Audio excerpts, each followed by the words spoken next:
ऐसा बहुत बार कहा जाता है, let the past be the past. As the name suggest, past life regression. हम अपनी पुरानी जिंदगी को क्यों जान रहे हैं? उसका कारण है कि जो बीत चुका है उसे जो सीख सकते हो वो सीखो। उसके अलावा होता है एक फ्यूचर लाइफ प्रोग्रेशन, FLP। हम फ्यूचर क्यों जान रहे हैं? Future is yet to be decided.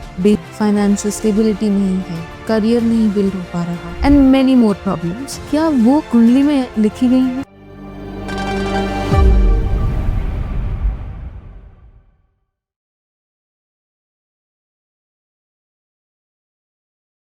Hello everyone, welcome back to the channel. I am Kanan and today I have my guest, Mr. Gurpreet Singh Arora. Hello. Having great expertise in astrology and past life. तो आज का podcast होने वाला है regarding past life. Past life क्या है? Past life से जुड़े और भी बहुत interesting questions. जैसे reincarnation, deja vu का concept. So let's get into this. So thank you very much for coming to our show. You're most welcome. Thank you for calling me. So let's begin with the first question. Yeah. ऐसा बहुत बार कहा जाता है, let the past be the past. As the name suggests, past life regression. हम अपनी पुरानी जिंदगी को क्यों जान रहे हैं? हम अपनी पुरानी जिंदगी को क्यों जान रहे हैं? आपका क्वेश्चन कंप्लीट हो गया? Yes. ओके। आप स्कूल में पढ़िए, ठीक है, आप शायद कॉलेज में, व्हाटएवर, जैसे भी। जब हम पढ़ते हैं तो आपने बचपन से हिस्ट्री पढ़ी होगी, जबकि जी तो हम प्रेजेंट में रहे, बातें हम फ्यूचर की कर रहे हैं। AI आया, पर आगे का फ्यूचर क्या है? AI। पर फिर हम French revolution, Russian revolution, Indian history, ये सब क्यों पढ़ रहे हैं? उसका कारण क्या है? उसका कारण है कि जो बीत चुका है उसे जो सीख सकते हो वो सीखो। जो बीता हुआ है उसमें कुछ गलतियां की होंगी, इसके बजाय कि वो गलतियां दोबारा करो, उसका आप इफेक्ट दोबारा से सहो, आज भी और आने वाले कल में भी। बेटर ये है कि हम अपने पुराने पास्ट को समझें, हिस्ट्री को समझें। और जब हम हिस्ट्री को समझ जाते हैं तो समझदार वो होता है जो पहले की बातें जानकर, सीख कर उसको अप्लाई करे कि मैं अब ये गलतियां नहीं करूंगा। राइट? मान लीजिए कि किसी ने पुराने जन्म में कुछ गलत किया था, जब गलत किया था तो वो आज उसको भोग रहा होगा, तभी वो मेरे पास आया पास्ट लाइफ करवाने के लिए। और जब उसको पता चल जाए कि भैया मैंने पास्ट लाइफ में ये किया था, ये गलती की थी मैंने, और अगर जानने के बाद भी वो दोबारा करे, तो उसे गलती कहना चाहिए या बेवकूफी कहना चाहिए? बेवकूफी। बेवकूफी। सो इट सिंपली मीन्स कि हम अपने पास्ट को जानकर ये जान पा रहे हैं कि हमने क्या गलतियां की थी और उन्हें हम रेक्टिफाई कैसे कर सकते हैं। एटलीस्ट ये तो हम मेक श्योर कर सकते हैं ये गलतियां दोबारा रिपीट ना करें। So I hope that answers your question. तो हम पास्ट लाइफ इसलिए कर रहे हैं ताकि जो पहले इवेंट्स हुए हैं उनसे कुछ सीख सकें और वही गलती वापस ना करें। हाँ, हम वो अपनी टीचिंग एज ए टीचिंग ले सकें। तो उसके अलावा होता है एक future life progression, FLP। Yes. अगर हम पास्ट को जान रहे हैं अपनी गलतियां जानने के लिए, अपने आप में सुधार लाने के लिए, तो हम फ्यूचर क्यों जान रहे हैं? Future is yet to be decided based on our karmas. तो हम उसको जान क्यों रहे हैं? देखिए, future is not yet to be decided, it has already been decided. वो डिसाइड हुआ तभी हमारा जन्म हुआ, ठीक है। हमारे जन्म से पहले ही इस चीज का, कहते हैं, लेखा जोखा लिखा गया था कि आपने ये कर्मा भोगने जाना है, आपका पर्पस ऑफ लाइफ ये है, आपको वो जाके पूरा करना है। तो इसका मतलब ये है कि हमारी जितनी जिंदगी है उसके हर इवेंट के बारे में उसमें पहले से लिखा हुआ है।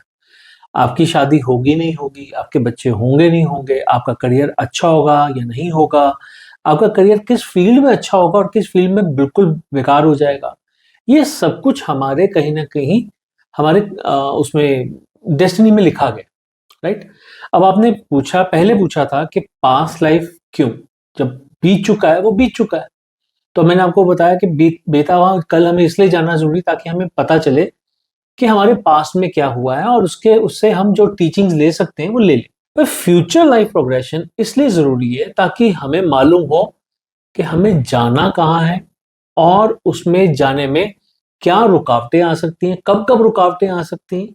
ताकि देखो, एक बात समझो, आप मान लीजिए कि आपको एक जगह से दूसरी जगह पे जाना है, अब उस रास्ते में हो सकता है कि रास्ते में आपके ब्रिजेस आए, तो यानी कि आपको पता है फ्लाईओवर्स इतने आएंगे, ठीक है, इतनी रेड लाइट्स आएंगी, तो आपको इतनी इतनी जगह पे रुकना पड़ सकता है।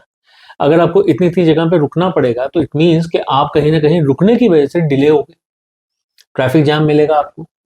तो वो एक तरह से आपका जीपीएस, वो आपको बताता है कि अगर आपको ये गोल अचीव करना है, आपके पर्पस ऑफ लाइफ में ये गोल अचीव करना है, तो उसे अचीव करने में आपको किस समय में सबसे फेवरेबल टाइम होगा, किस टाइम फ्रेम में आपको हो सकता है बहुत ज्यादा टाइम लगे, फ्रस्ट्रेशन हो सकती है, आप भटक सकते हैं, हो सकता है आपका दिल करे कि मैं छोड़ दूं इस चीज को, मुझे करना ही नहीं है।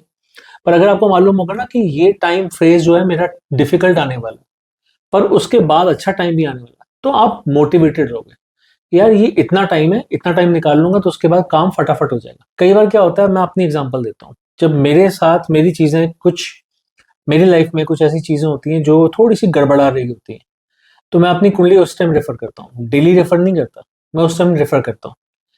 Then I get to know कि ओहो ये चीज यहां तक, इस डेट तक थोड़ी सी प्रॉब्लमेटिक है, उसके बाद ठीक हो जाएगी।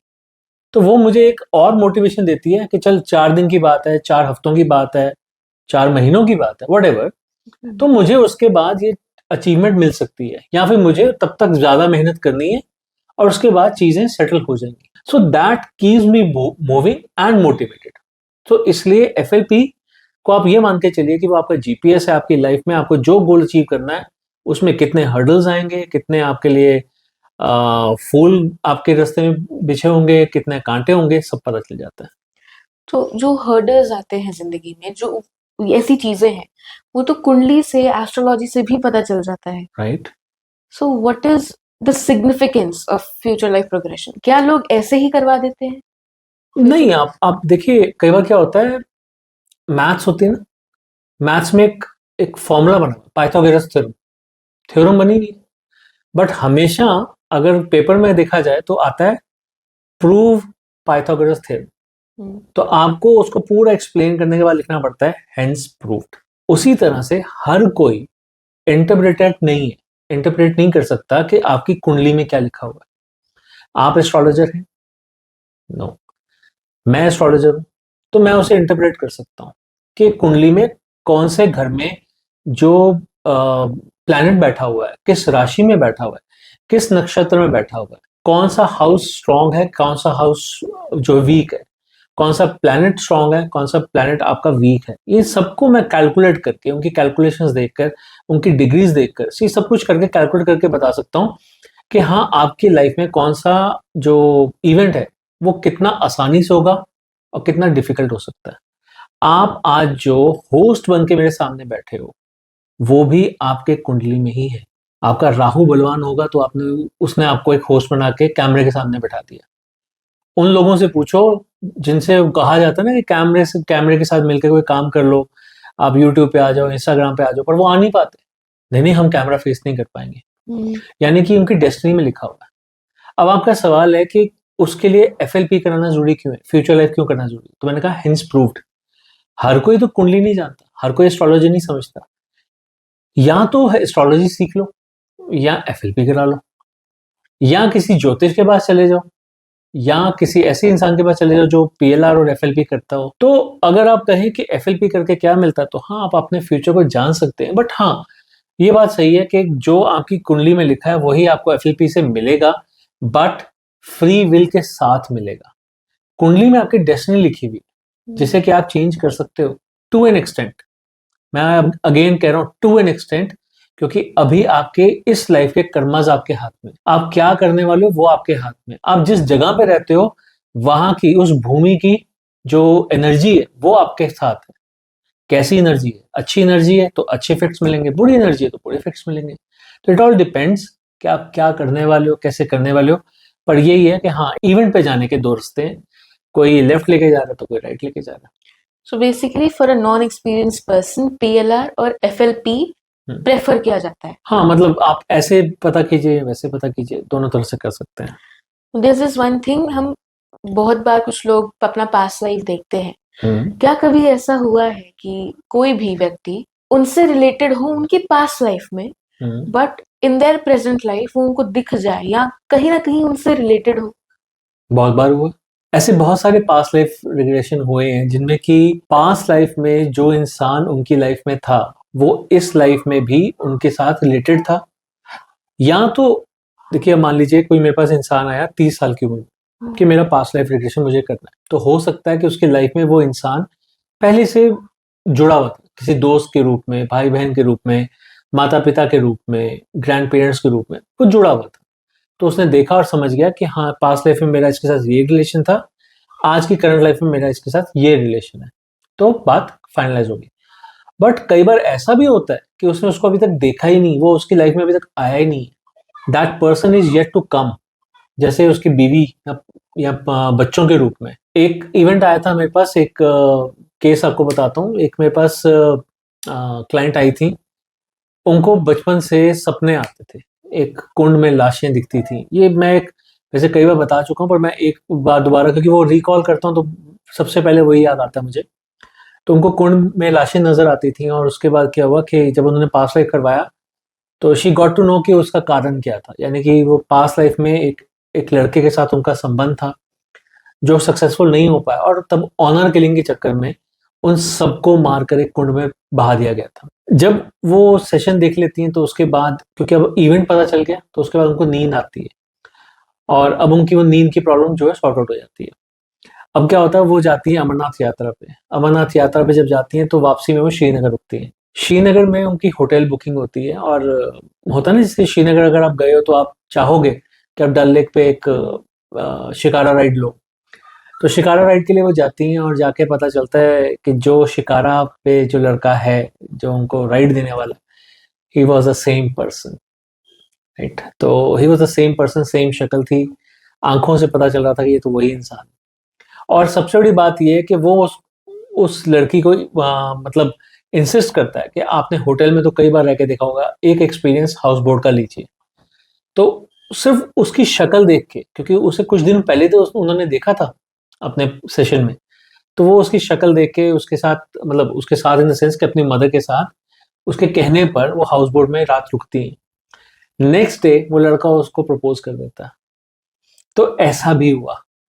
सो आई गेस ये एग्जाम्पल बहुत है आपको बताने के लिए कि पास्ट लाइफ के जो लोग होते हैं वो बहुत बार ऐसा होता है कि आपकी लाइफ में मिल जाते हैं। कई बार वो सेशन कराने से पहले मिल जाते हैं, कई बार वो सेशन कराने के बाद मिलते हैं। क्या ऐसा हो सकता है कि पास्ट लाइफ में कोई अनटाइमली डेथ एक्सपीरियंस करे?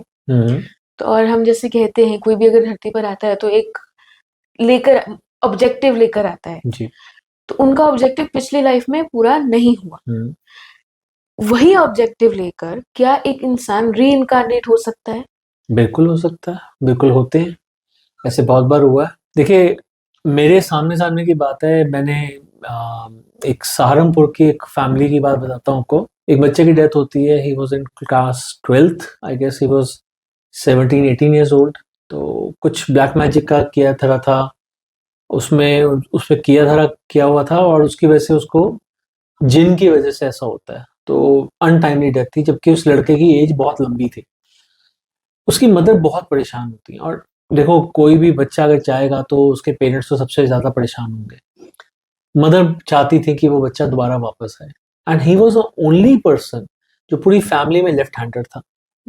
और जब उसको लास्ट टाइम, जैसे कहते हैं ना, अर्थी पे लिटाया जाता है, तो उसके फादर उसके पाँव की लिटिल फिंगर जो होती है लेफ्ट पैर की, उसमें देखते हैं उसमें एक तिल था। तो वो उनको शायद पूरी लाइफ नहीं पता था, बस उसके जाते जाते उनको वो दिखा था। तो जब वो एस्ट्रल ट्रैवल कराते हैं उस बच्चे का और पूछते हैं क्या वो वापस आ सकता है, एंड ही एक्सेप्टेड कि हाँ, मैं आ सकता हूँ। एंड उन्होंने बहुत कोशिश की, आईवीएफ के थ्रू हुआ बच्चा। मतलब उन्होंने काफ़ी एफर्ट्स किए, मेरे को पूरी बात याद नहीं कि वो कैसे हुआ था, कैसे नहीं हुआ था, सरोगेसी थी या आईवीएफ था, I don't remember that exactly. पर हाँ, मैं इतना बता सकता हूँ 2022 में वो बच्चे का जन्म हुआ। मजे वाली बात यह है कि वो बच्चा जिसका जन्म हुआ है वो भी लेफ्ट हैंडर है, और उसके पैर के लेफ्ट पाँव के लिटिल फिंगर में भी वही, उसी जगह में तिल है। तो ऐसे रिइंकार्नेशन होता है। हाँ, अभी वो बच्चा बहुत छोटा है, it's just 2.5 years old as of now. You never know कि आगे क्या होता और क्या नहीं होता। बट अभी तक के लिए मैं ये कह सकता हूँ कि हाँ, पेरेंट्स तो बिल्कुल पूरी तरह से मान के चल रहे हैं कि उनका बच्चा वापस आया है। और सबसे बड़ी बात यह है कि क्योंकि तब बच्चे की एज कुछ ज़्यादा नहीं थी, सिर्फ 18 साल तकरीबन। अब सिर्फ 2-2.5 साल हुई है, तो अभी वो जानते नहीं कि उसका पर्पस ऑफ लाइफ क्या है। बट हम ये मान के चल रहे हैं एज अ केस स्टडी कि क्योंकि पहले उसका पर्पस ऑफ लाइफ हल नहीं हुआ, तो वो वापस इसी फैमिली में आकर शायद वो पर्पस ऑफ लाइफ हल करने आया है।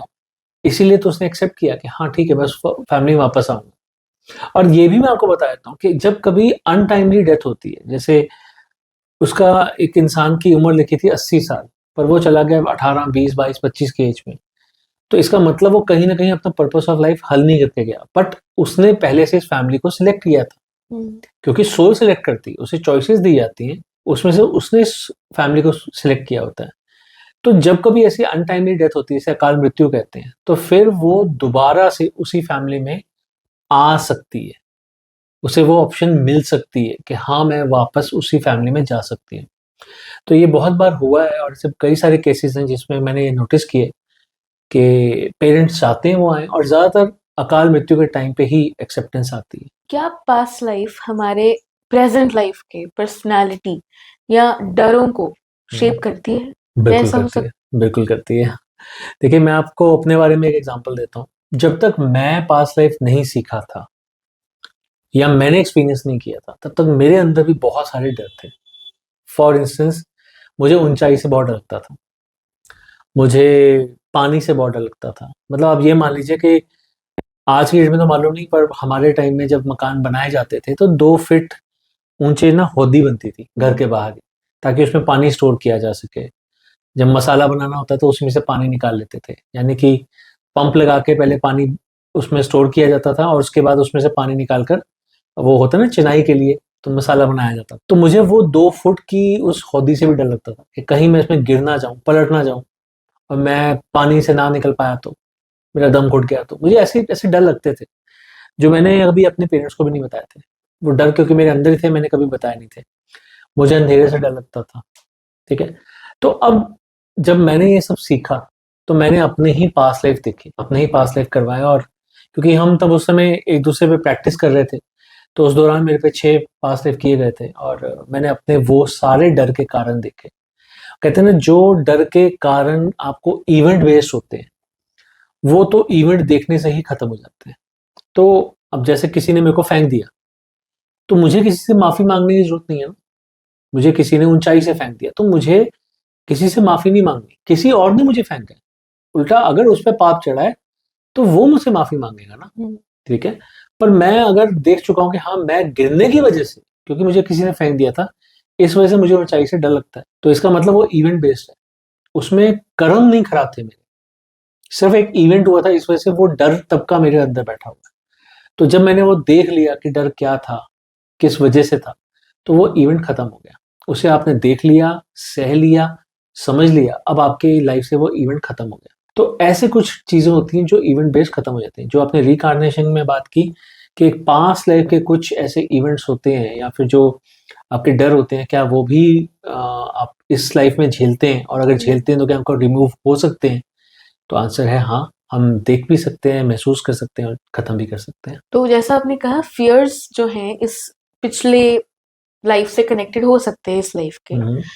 क्या ऐसा हो सकता है कि किसी की शादी नहीं हो रही, फाइनेंशियल स्टेबिलिटी नहीं है, करियर नहीं बिल्ड हो पा रहा, एंड मेनी मोर प्रॉब्लम्स, क्या वो कुंडली में लिखी गई है कि ऐसा होगा ही होगा विद दैट स्पेसिफिक पर्सन?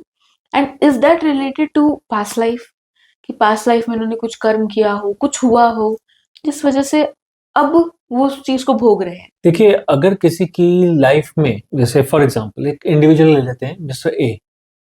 अब उनकी लाइफ में लिखा हुआ है कि उनकी शादी अव्वल तो होगी नहीं, अगर हो गई तो टूट जाएगी, यानी कि उनका रिलेशन टिकेगा नहीं।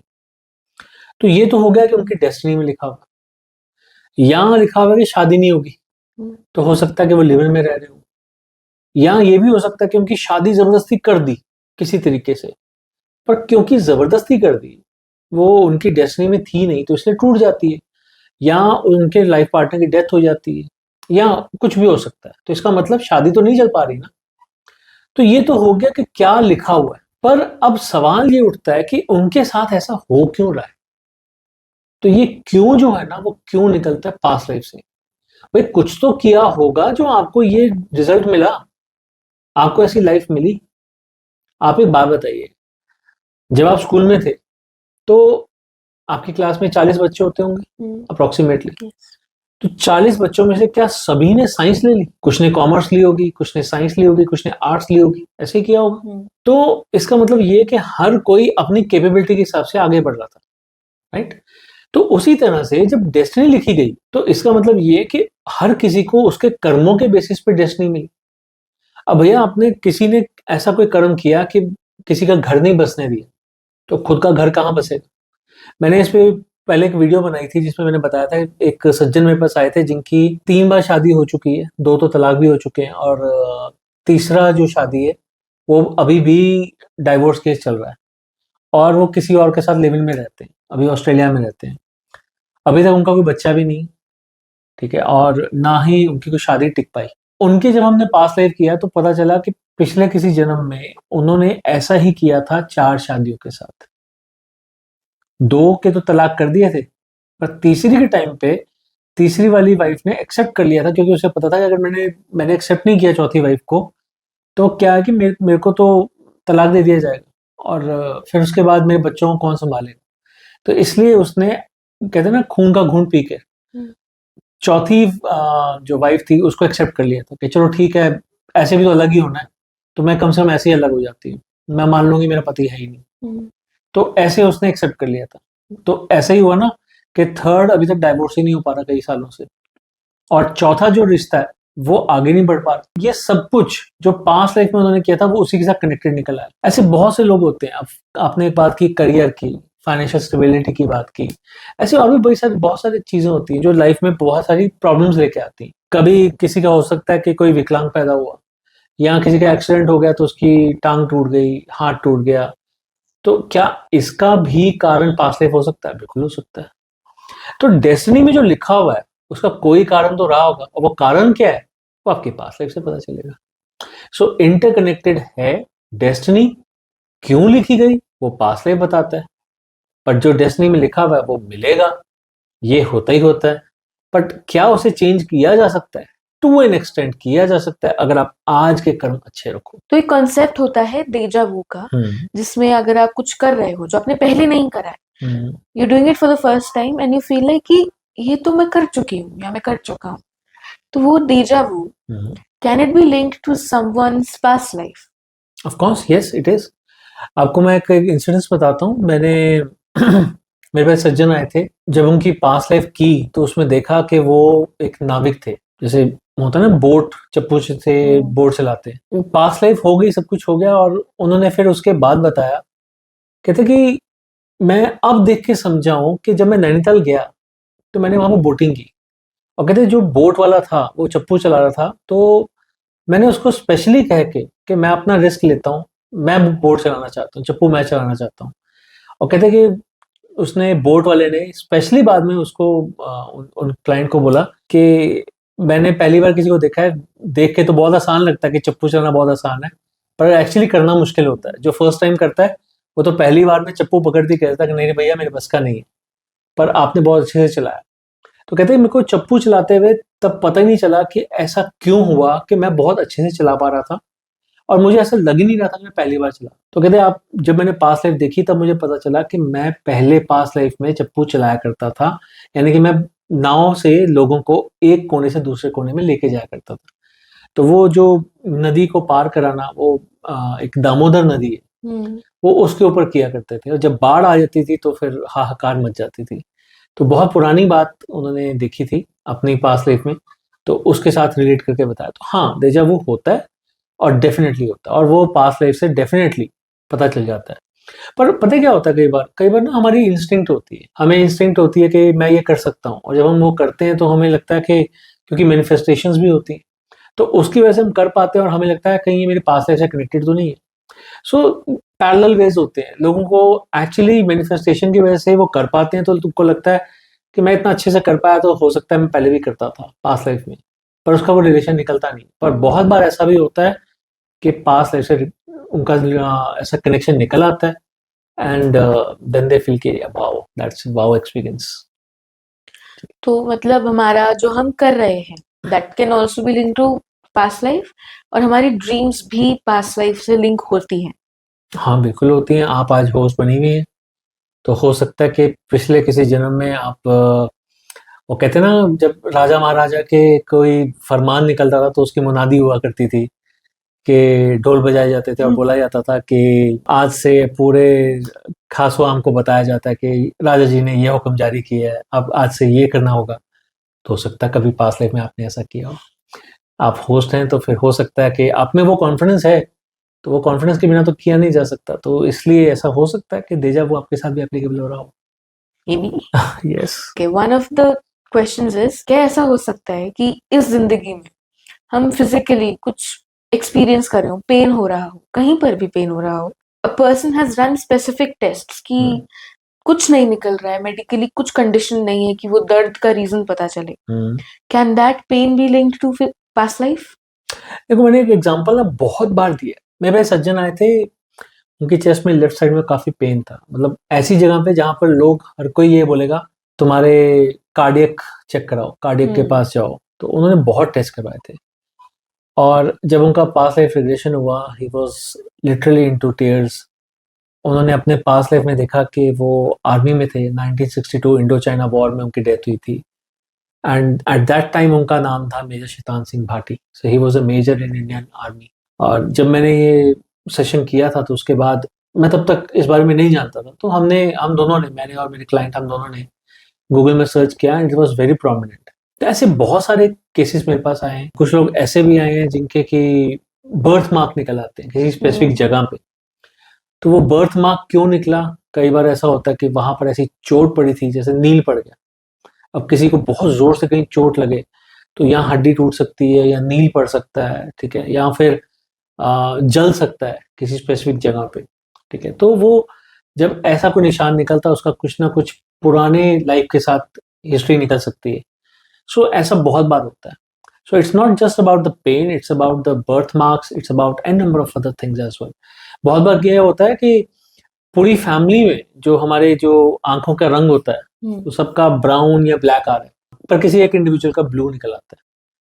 तो कई बार इसका भी रेफरेंस पास्ट लाइफ से निकल आता है, ठीक है। तो ऐसा बहुत बार होता है। कईयों का क्या होता है, जन्म से कान कटा होता है, तो वो कान क्यों कटा, उसका क्या कारण हो सकता है, तो ये भी एक तरह का बर्थ मार्क ही है ना। तो वो भी रेफरेंस जो है पास्ट लाइफ से निकल आता है कई बार। सो एन नंबर ऑफ थिंग्स, बहुत, हम अगर बात करें ना कि क्या क्या निकल सकता है, तो बहुत कुछ हो सकता है। आपके आज क्या बहुत सारा है। So basically there are a lot of factors, physical, mental, जो past life में हुए हैं और अभी हमारी लाइफ को अफेक्ट कर रहे हैं। नॉट ओनली फिजिकल या mental, but physical, emotional, financial and mental. क्योंकि अगर किसी का करियर स्टेबल नहीं है तो इसका मतलब फाइनेंशियल प्रॉब्लम है। और किसी के साथ अगर ये होता है कि वो हमेशा एंजाइटी में रहता है, डिप्रेस्ड रहता है, कुछ ना कुछ तो इश्यूज होंगे ना। तो हो सकता है कि वो भार, वो वाला बैगेज वो अपने पास्ट लाइफ से लेके आया है। ऐसा भी होता है। कई बार कुछ लोगों को बहुत पास्ट लाइफ के इमेजेस दिखते हैं, जैसे मैंने वो कुंड वाली बात बताई आपको। तो वो क्या था, वो इमोशनल था ना, क्योंकि उनको रात को नींद ही नहीं आती, इसका मतलब कहीं ना कहीं इमोशंस हर्ट होते थे। तो फिर हर तरह के बैगेजेस जो होते हैं, उसका रिलेशन आपकी पास्ट लाइफ से निकल सकता है। किसी ने पास्ट लाइफ देखा, अपना प्रॉब्लम निकली, क्या वो प्रॉब्लम जब उसको प्रेजेंट लाइफ में अफेक्ट कर रही है, क्या पास्ट लाइफ की वजह से रेमेडीज या सॉल्यूशंस ऑफर करे जा सकते हैं? जी हाँ, किए जा सकते हैं। देखिए कई बार मैंने आपको बताया ना कि जैसे इवेंट बेस्ड कोई प्रॉब्लम होती है, जैसे मैंने अपना एग्जांपल दिया, मुझे ऊंचाई से डर लगता था, मुझे अंधेरे से डर लगता था, मुझे पानी से डर लगता था। एक मैंने आपको केस बताया जिनके वो बचपन से ही कुंड नजर आता था जिसमें लाशें तैर रही होती थी। तो ये सब क्या है, ये सब डर है, एक तरह से फियर फैक्टर है। तो जब इसका रिलेवेंस किसी इवेंट से निकल आता है जिसमें आपने कोई गलत कर्मा नहीं किया, आपके साथ हुआ था, तो फिर तो वो इवेंट देख के ही वही आपका सोल्यूशन बन जाता है, राइट। बट कई बार क्या होता है कि आपने गलत कर्म किए थे, ठीक है। तो उसे ठीक करने के लिए बहुत सी रेमेडीज होती हैं जो दी जाती हैं, जो कि स्पेसिफिक होती हैं। पर्सन टू पर्सन डिपेंड करता है कि आपको ये रेमेडी करनी चाहिए, आपको ये रेमेडी करनी चाहिए। उस टाइम में हम ये भी देखते हैं, नॉट ओनली कि, देखो एक बात मैंने आपको अभी एक्सप्लेन की, क्या होना है लाइफ में, वो डेस्टिनी जो है वो ऑलरेडी आपकी कुंडली में लिखी हुई है। पर क्यों हुआ ऐसा, आपको ऐसी डेस्टिनी क्यों मिली, वो आपकी पास्ट लाइफ से पता चलती है। यानी कि पास्ट लाइफ के बेसिस पे आपकी कुंडली बनी हुई है। तो हम उस समय में ये भी देखते हैं कि आपकी कुंडली के हिसाब से और साथ में आपकी पास्ट लाइफ के बेसिस पे आपको क्या रेमेडी करनी चाहिए। तो दोनों का जैसे कहते हैं कॉम्बिनेशन बनाकर फिर हम आपको रेमेडी बताते हैं। जहां रेमेडी की जरूरत है वहां रेमेडी की जाती है, जहां पर हीलिंग की जरूरत है वहां पर हीलिंग की जाती है। तो मतलब जहां पर माफी प्रार्थना की जरूरत है, शायद सिर्फ माफी मांग के ही काम हो जाए, तो माफी प्रार्थना की जाती है। So it all depends case to case कि क्या उसके लिए स्पेसिफिकली जरूरी है और क्या करना चाहिए। हम स्ट्रीम सेलेक्ट करते हैं आफ्टर 10th। किसी ने बहुत कंसल्टेशंस के बाद, बहुत लोगों से पूछ के, अपने इंटरेस्ट के अकॉर्डिंग एक स्ट्रीम चूज की, लेट्स से कॉमर्स। वो 12th पास आउट कर गए, कॉलेज में भी अच्छे मार्क्स आ गए उनके, बट स्टिल करियर नहीं बन पा रहा है। क्या ये एस्ट्रोलॉजी या पास्ट लाइफ से रिलेटेड है? देखिए, ये बड़ा एक मिक्स अप एक आपने क्वेश्चन पूछा है। इसमें मैं आपको बताऊं, देखिए आप एक बात को समझिएगा। पहले एक इंसान को अगर कोई नॉलेज चाहिए तो उसके लिए उसका गुरु देखा जाता है, गुरु कैसा है।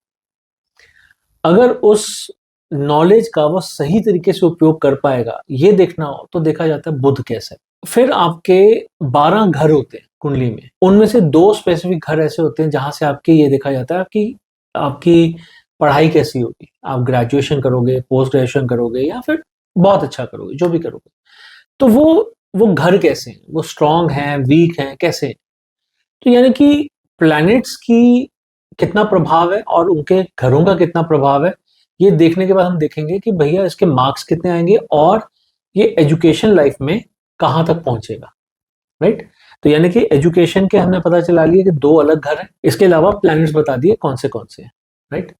अब ये कहानी तो खत्म हो गई एजुकेशन के साथ, पोस्ट ग्रेजुएशन, डॉक्टरेट जो भी किया, ठीक है। पर करियर के तो अलग घर। अब करियर के जो घर हैं, अष्टक वर्ग देखा जाता है, करियर के घर देखे जाते हैं, उनके पॉइंट्स देखे जाते हैं, उनमें कितने मार्क्स आ रहे हैं ये देखा जाता है। करियर में भी आपको जॉब ज्यादा सूट करेगी या फिर आपको बिजनेस ज्यादा सूट करेगा। अब आप सोच रहे हैं कि मैं कोई स्पोर्ट्स में काम करूं या फिर मैं एक स्पोर्ट्समैन बनना चाहता हूँ।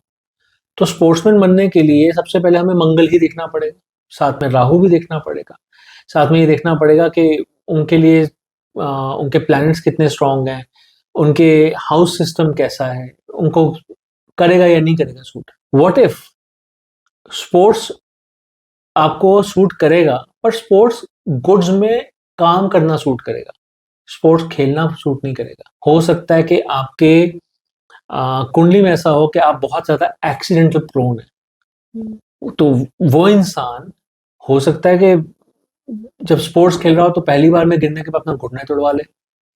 अब स्पोर्ट्स कैसे खेल लेगा। तो इसका मतलब एक्सीडेंट अगर वो प्रोन है तो वो स्पोर्ट्स गुड्स में अपना करियर अच्छा बना सकता है, एक ब्रांड बना सकता है, दिमाग अच्छा है, पर जुड़ा तो स्पोर्ट्स के साथ ही ना। पर ये चीज जानना बहुत जरूरी होता है कि एक्चुअली आपका आपका करियर है किस चीज में। यानी कि कहाँ वो खेलने की बात कर रहा था जबकि उसका जो करियर था शायद छोटा होता, क्योंकि हर स्पोर्ट्समैन का जो करियर होता है वो एक स्पेसिफिक एज तक होता है। उसके बाद वो कमेंटेटर बन जाए, कोच बन जाए, वो बात अलग है। बट अगर लाइमलाइट वाली बात करें तो एक स्पेसिफिक टाइम तक होता है। बट अगर हम बात करें कि वो स्पोर्ट्स गुड्स में चला गया तो इसका मतलब वो लॉन्ग लास्टिंग चलेगा, वो शुरू से लेकर आखिर तक स्पोर्ट्स गुड्स ही बेच रहा होगा। टाइम के हिसाब से जितने जितनी चीजें बदलती रहेंगी उन चीजों में मॉडिफिकेशंस के साथ वो चीजें बेचता रहेगा और अपना नाम बढ़ाता रहेगा। सो इट ऑल डिपेंड्स। शायद जो उसको 10 साल में कमाना था अब वो शायद 50 साल में कमाएगा। सो ये डिपेंड करता है। तो हाँ, इसका जवाब मिल सकता है, कुंडली से भी मिल सकता है और उसके बेसिस पे आप फ्यूचर लाइफ प्रोग्रेशन भी कर सकते हैं, दोनों को मैच कर सकते हैं। एंड क्यों ऐसा हुआ कि स्पोर्ट्स में ना बन के आप स्पोर्ट्स गुड में गए, वो आपको कारण क्यों, ये आपके पास लाइफ से पता चल सकता है। सो इंटरलिंक तो सब कुछ है, हर चीज को इंटरलिंक किया जा सकता है।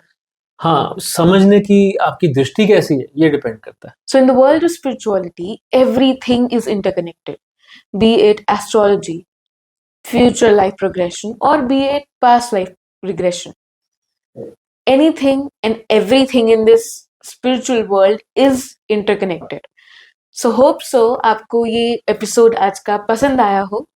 इस वीडियो को लाइक करें, शेयर करें, सब्सक्राइब करें चैनल को, and any details you would like to have of sir would be provided in the description box. Thank you. Thank you.